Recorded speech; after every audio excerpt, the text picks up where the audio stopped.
So here we have the Toyota Verso Trend Valvematic CVT, so it's an automatic on a 15 plate.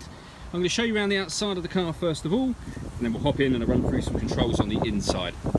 As you see from the outside, you've got 5 doors, tinted windows around the rear, and those great looking kind of anthracite coloured alloys. Let's start off inside the boot, and then we can work our way around the rest of the car from there. So as we approach the back of the car, you'll see that all 7 seats are currently in position. So that's the amount of boot space that you'd have with the rear seats folded up. Let me show you what it's like when they're folded down.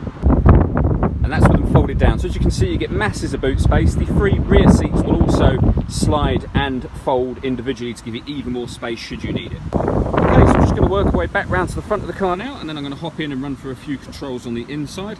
As you can see, now that we've done a full circle, the car's in fantastic condition the whole way round.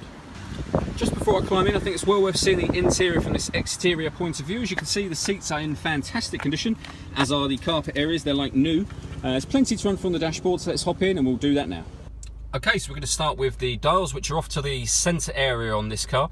We'll start from the far right hand side. So we've got the rev counter, followed by the speedometer, and then on the far left hand side we have a trip compute, which includes the total miles on this car, which are 23,875.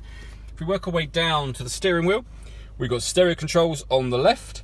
We've got the ability to answer and end phone calls. We've also got voice activation, so we can press that button, ask it to dial someone in a contacts list, and it will do that for us without you having to touch your phone. We've got cruise control underneath there, and then just above the steering wheel on either side, we've got these paddles. They are for changing up and down a gear in a kind of sequential manual mode on this gearbox, which I'll show you when I show you the gearbox itself.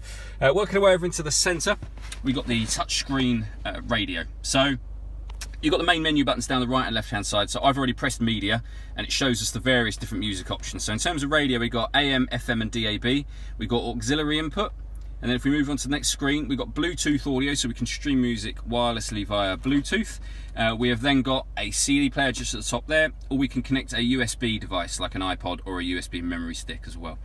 This car has a reversing camera, which you can see there. It also gives you those guidelines, so it will show you which direction the car is headed in based on the direction of the steering wheel, which is really handy. And on top of that, if we press that button, we've got satellite navigation as well.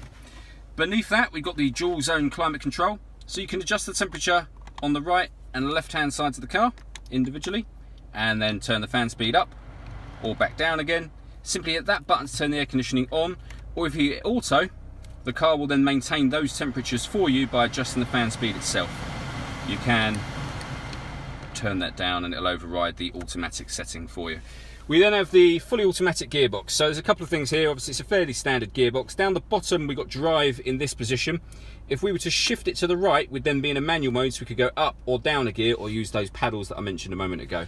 We've also got a sport button, which means that the gearbox will rev higher in each gear. We then have a 12-volt charging socket just there. And then around to the left is where the auxiliary and USB input are.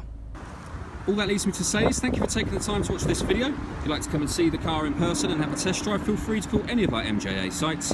We'd love to hear from you soon.